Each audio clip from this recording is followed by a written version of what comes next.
Partial team press. Another new addition to FIFA 23, which has for some reason gained a reputation of being hit and miss. Fuck off. However, after using such a technique in the defense, I have found that there is actually some benefits to utilizing partial team press. I am Jose Mourinho. I mean, let's face it, we're able to control 3 defenders at once when we're defending. What's not to like about that? Literally, when I use this tactic, I feel like I'm Pep Guardiola controlling multiple players with his hand gestures. Sit down! Nobody talk! However, I must admit, there are certain situations where if you don't use it correctly, it can be a detriment to your defense. This is how and when to use partial team press in FIFA 23. To perform partial team press, it is similar to second man press, but instead what you're doing is you're tapping on the R1 button once and then tapping it again twice and holding the second tap.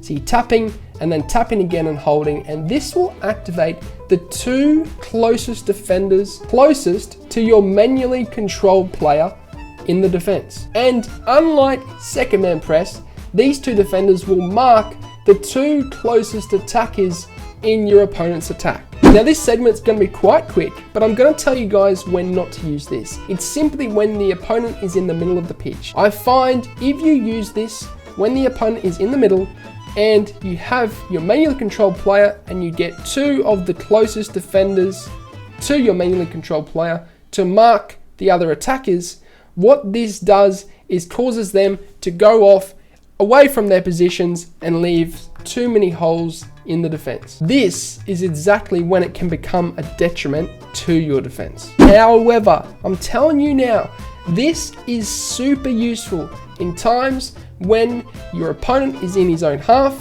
and you're looking to try and press him high up the pitch, and very, very useful when your opponent is on the wing.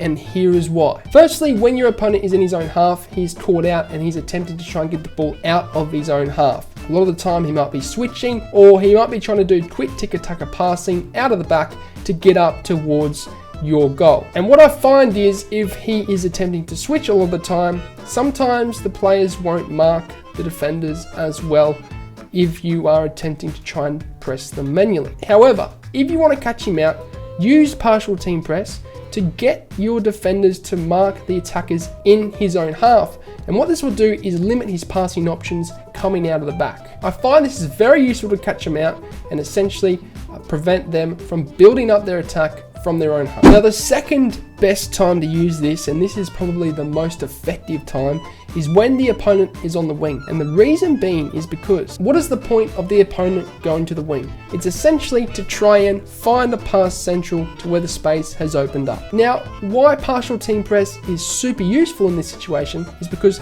if you are manually controlling a defender and you're approaching the player on the ball out on the wing, you can use partial team press to allow your inner defenders to mark the inner passes. And what this does is allow you to cover those passes whilst you manually press the player on the ball. And that has been a very common issue in previous years. You would manually press the player on the ball, but if you overcommit, then he'll easily find a pass into the middle where the attackers are showing for the ball. But if you are marking those players inside, it prevents your opponent from essentially finding those inside passes, and I find it is super effective this year, especially in these situations. Let me know your guys' thoughts on partial team press in the comment section down below. I hope you enjoyed this tutorial. Of course, I'm coaching one-on-one on patreon.com if you want one-on-one coaching. I've taken people from Div 10 to Elite, so it can be done, will be done. Of course, also follow me on Instagram, keep in touch with the No Money Spent Road to an Event series. Episode 2 was uploaded a couple of days ago, so check that out. And as always, I hope you guys have a good day. I'm out. Sayonara. Au revoir. Adios. Salam. Ciao.